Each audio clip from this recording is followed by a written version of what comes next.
사무엘하 1장부터 24장까지의 내용을 그대로 전달해 드릴게요. 재밌고 편하게 들어주세요.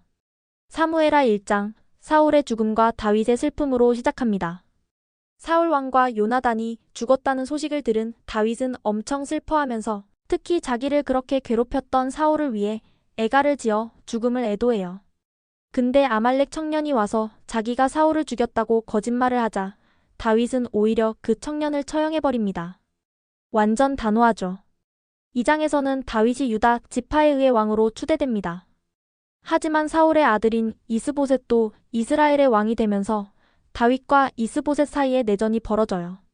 전쟁이 꽤 오래 가는데 결국 이스보셋이 암살당하면서 다윗이 이스라엘 전체의 왕이 됩니다. 5장에선 드디어 다윗이 통일 왕국의 왕이 됩니다. 이스라엘과 유다를 하나로 합치고 예루살렘을 수도로 정하죠. 블레셋과의 싸움에서도 이겨서 왕국의 안정을 확실히 다집니다.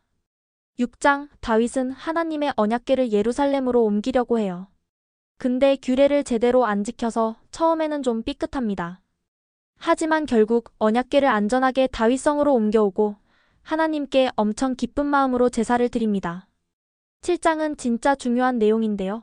하나님께서 다윗에게 그의 왕조가 영원할 거라는 약속, 즉 다윗 언약을 주십니다.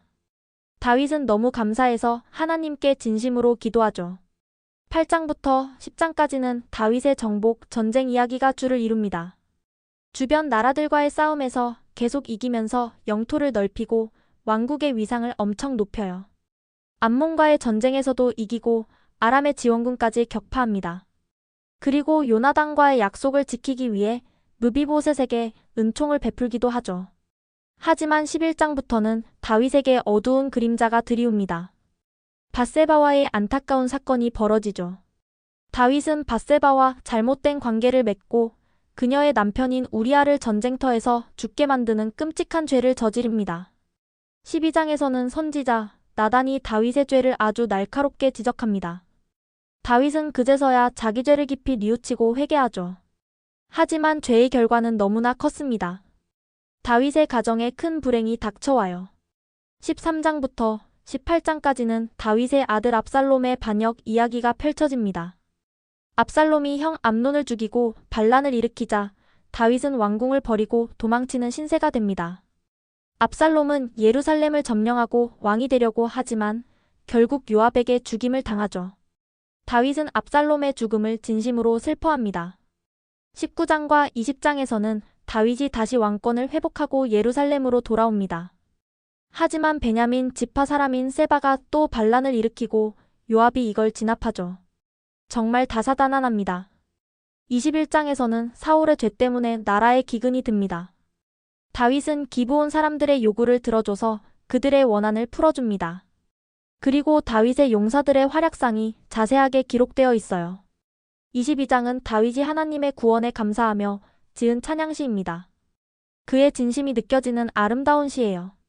23장에는 다윗의 용사들의 이름과 업적이 기록되어 있고 다윗의 마지막 유언이 담겨 있습니다. 다윗의 인생을 마무리하는 장이라고 할 수 있죠.